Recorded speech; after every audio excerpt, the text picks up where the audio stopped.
Hi, hello, namaste. Welcome to my channel Voice of Life. Today we are going to learn about algebraic expressions. Chapter 10 in 7th class. Okay. Now we are doing first exercise. So first exercise lo first one. First మనం ఏది చేసేటప్పుడైనా first క్వశ్చన్ని బాగా అర్థం చేసుకోవడం important అనమాట. Find the rule which gives the number of match stick required to make the following pattern. So find అంటే ఏంటి? కనిపెట్టడం. సో మనం కనిపెట్టాలి. The rule which gives the number of match sticks, ఎన్ని నెంబర్ ఆఫ్ మ్యాచ్ స్టిక్స్ కావాలి. ఒకవేళ మనము ఈ టైప్ ఆఫ్ వాడు ఒక లెటర్ ఇస్తాడు, ఆ లెటర్ని మనం చేయడానికి మనకి ఎన్ని మ్యాచ్ స్టిక్స్ అవసరం అవుతాయి అని అడుగుతున్నాడు. Like a pattern of letter H అన్నాడు. ఒక హెచ్ మనం పెట్టాలి అంటే ఇప్పుడు నేను ఒక మ్యాచ్ స్టిక్ ఉంది, I can put like this, like this, the other one like this. So నాకు ఎన్ని మ్యాచ్ స్టిక్స్ పడ్డాయి ఒక హెచ్ అనేది ఫామ్ చేయడానికి? 1 2 3. ఎన్ని పడ్డాయి? 3. సో ఒక లెటర్ హెచ్ ప్యాటర్న్ ఫామ్ చేయడానికి నాకు ఎన్ని లెటర్స్ పడుతున్నాయి, ఎన్ని మ్యాచ్ స్టిక్స్ పడుతున్నాయి? 3. అలాగే ఒక వి అనే ప్యాటర్న్ ఫామ్ చేయడానికి ఎన్ని మ్యాచ్ స్టిక్స్ పడతాయి? 2.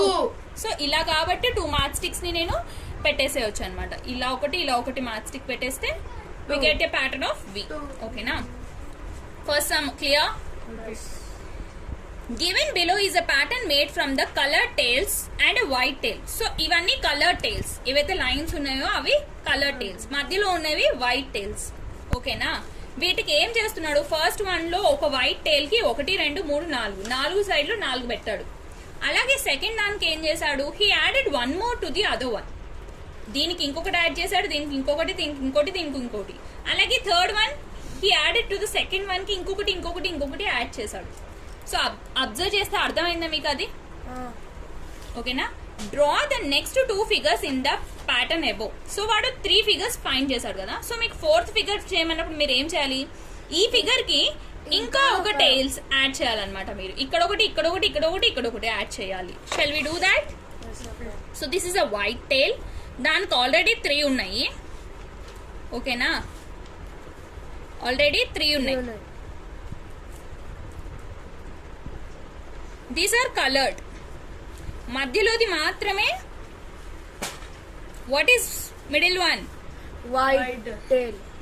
వైట్ టైల్, అది టైల్ కాదు. ఓకేనా? సో 3 ఉంది. ఫిగర్ 4 కి మనం ఏం చేయాలి? ఇంకొకటి యాడ్ చేయమంటున్నాడు. So you have to do 1 more tile add చేయాలి. So this is how the figure 4 looks. ఓకేనా? ఓకే అక్క. అలాగే ఫిగర్ 5 అంటే దీనికి ఇంకొకటి యాడ్ చేయడం. ఓకేనా? ఓకే అక్క. Then coming to the next, అదే దాంట్లో నెక్స్ట్ వన్ అడుగుతున్నాడు. Fill in the given below table and express the pattern in the form of algebraic expressions. So figure 1 లో number of figures, figure number, so figure number 1, దాంట్లో number of colored tiles. So colour tiles ఎన్ని ఉన్నాయి figure 1 లో? 1 2 3 4. We wrote 4. ఓకేనా?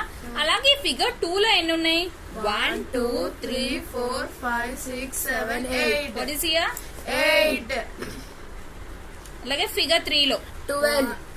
1 2 3 4 5 6 7 8 9 10 11 12. Okay. అలాగే figure 4 లో ఎన్ని ఉన్నాయి? ఫిగర్ 5 లో ఎన్ని ఉన్నాయి? అండర్స్టూడ్? ఎస్ అక్క. Next, fill the table given below and express the pattern in the form of algebraic expression. So ఇక్కడ ఏం అడిగాడు? గివెన్ ఫిగర్ నెంబర్ 1 లో నంబర్ ఆఫ్ టోటల్ టైల్స్, ఇక్కడ కలర్ టైల్స్ మాత్రమే అడిగాడు. Where here he asked about colour tiles. కానీ ఇక్కడ వాడు ఏం అడుగుతున్నాడు? He's asking about total number of tiles. So ఇక్కడ టోటల్ ఎన్ని టైల్స్ ఉన్నాయి? 1 2 3 4 5. ఒక ఫిగర్ లో మనకి ఎన్ని టైల్స్ ఉన్నాయి? నెంబర్ 1 లో 5. So answer is 5. ఓకే. అలాగే ఫిగర్ 2 లో 1 2 3 4 5 6 7 8 9. Second answer is 9. అలాగే ఇవి కూడా కౌంట్ చేసి ఒక్కొక్క ఫిగర్ కి ఎన్ని టోటల్ నెంబర్ ఆఫ్ టైల్స్ ఉన్నాయో కౌంట్ చేసి you write there. Okay. Yes అక్క. Next, coming to the third question, write the following statements using the variables, constants and arithmetic operations. I already told you this, right? What are variables? Variables x. Variables అంటే ఏంటి అంటే which are keep on changing, vary అవుతూ ఉంటాయి. which will vary, ఓకేనా, vary అవుతూ ఉంటాయి అన్నమాట. Okay అక్క. అలాగే కాన్స్టెంట్స్ అంటే ఏంటి, విచ్ లైక్ స్టాచ్యూ, మారవు, విచ్ విల్ నాట్ చేంజ్, వాటిని కాన్స్టెంట్స్ అంటారు. ఓకేనా. Okay అక్క. అర్థమెటిక్ ఆపరేషన్స్ మీకు తెలుసు. What are arithmetic operations? Arithmetic operations. Plus, minus, into, division. వీటిని ఏమంటారు? Arithmetic operation. ఏమంటారు? Arithmetic operation. ఏమంటారు? Arithmetic operation. పగిలిపోద్ది ఫోన్ అరవకుండా. సో అర్థమెటిక్ ఆపరేషన్స్ అంటే ఇవి. సో ఒక వేరియబుల్స్, కాన్స్టెంట్స్ ఇంకా అర్థమెటిక్ ఆపరేషన్స్ కలిపి ఒక ఎక్స్ప్రెషన్ ఫామ్ అవుతుంది. వాట్ ఈస్, నేను ఎక్స్ప్రెషన్ అంటే ఏంటి, ఈక్వేషన్ అంటే ఏంటి డిఫరెన్స్ చెప్పానా? Yes అక్క. ఎక్స్ప్రెషన్ అంటే ఏంటి అంటే ఇప్పుడు 6x ఉంది, ఇది ఒక expression. 6x is equal to 1 ఉంది, ఈజ్ ఈక్వల్ టు వచ్చి అటు ఇటు వాల్యూస్ ఉంటే దట్ ఈస్ అన్ ఈక్వేషన్. ఓకేనా. ఓన్లీ ఒక నెంబర్, వేరియబుల్ ఏదైనా ఉంటే that is an expression. You got the difference between expression and equation? Okay. You understood what are variables, what are constants, Yes అక్క. what are arithmetic operations? Yes అక్క. Now coming to the first one in the third. 6 more than p. More అంటే ఏంటి? ఎక్కువ. So than p. p కంటే 6 ఎక్కువ.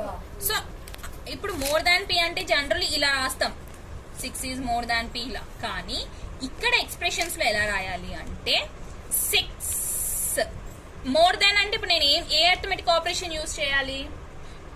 P plus 6. So P plus 6. ఎందుకు P ముందు వచ్చింది 6 వెనకాలి వచ్చింది అంటే మోర్ దాన్ పి అన్నాడు కాబట్టి పీకి అంటే ఎక్కువ కాబట్టి 6కి సారీ పీకి 6కి యాడ్ చేయాలి. మోర్ అంటే ఎక్కువ కాబట్టి మనము ప్లస్ అనే అర్థమెటిక్ ఆపరేషన్ ని యూజ్ చేసామన్నమాట. అర్థమైందా ప్లస్ ఎందుకు యూజ్ చేసామని? అర్థమైందక్క. p ప్లస్ 6 ఎందుకు వచ్చిందో అర్థమైందా? అర్థమైందక్క. అలాగే x is reduced by 4. x reduce అవుతుంది. రెడ్యూస్ అంటే ఏంటి? మైనస్, తగ్గడం. రెడ్యూస్ అంటే తగ్గడం కదా. సో తగ్గడం కాబట్టి x is reduced by 4. So 4 అనేది ముందు వస్తుంది. బై దీంతో రెడ్యూస్ అవుతుంది కాబట్టి ఇది ముందు ఉంటుంది అనమాట. 4 అనేది ముందు ఉంటుంది. బై 4 కాబట్టి 4 తో రెడ్యూస్ అవుతుంది కాబట్టి 4 ముందు ఉంటుంది. సో రెడ్యూస్ అవుతుంది కాబట్టి ఏం ఎక్స్ప్రెషన్ ఏముంటుంది ఇక్కడ? ఆపరేషన్ మైనస్ ఉంటుంది. And X 4 minus X.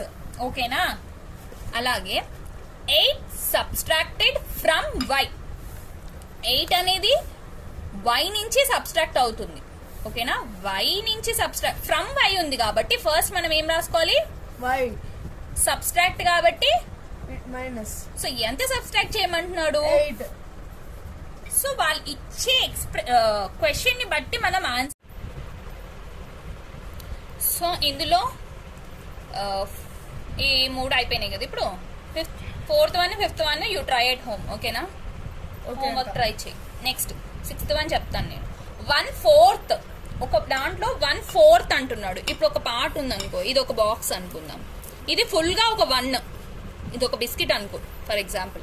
ఇది ఫుల్ పార్ట్. దీన్ని మీ చెల్లికి షేర్ ఇవ్వాలి. మీ మమ్మీ నీకు షేర్ ఇమ్మని చెప్తుంది. అప్పుడు నువ్వేం చేస్తావు? దీన్ని ఎగ్జాక్ట్ గా హాఫ్ కి చేస్తావు.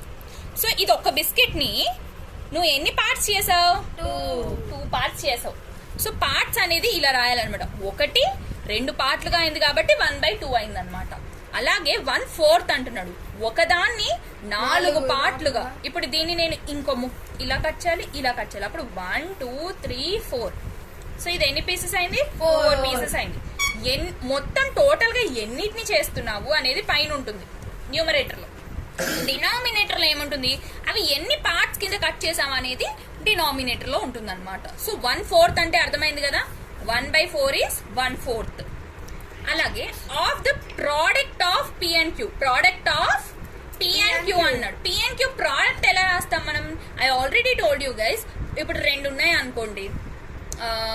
లైక్ 2x ఉంది, వీటి మధ్య ఏమున్నట్టు ఇంటూ ఉన్నట్టు. సో ఒక నెంబర్ ఒక వేరియబుల్ ఏదైనా ఉంది, దాని మధ్యలో ఏమీ లేదు అంటే ఏంటి అర్థము? ఇంటూ ఉంది అని అర్థం. అలాగే ప్రోడక్ట్ రాయమంటున్నాడు కాబట్టి p ఇంటూ క్యూ రాయకుండా I can also write pq. ఓకేనా? సో pq ని ఏం చేయమంటున్నాడు? Product of pq, 1/4 of product of pq. So product of pq రాశారు కదా, ప్రోడక్ట్ ఆఫ్ pq రాశారా?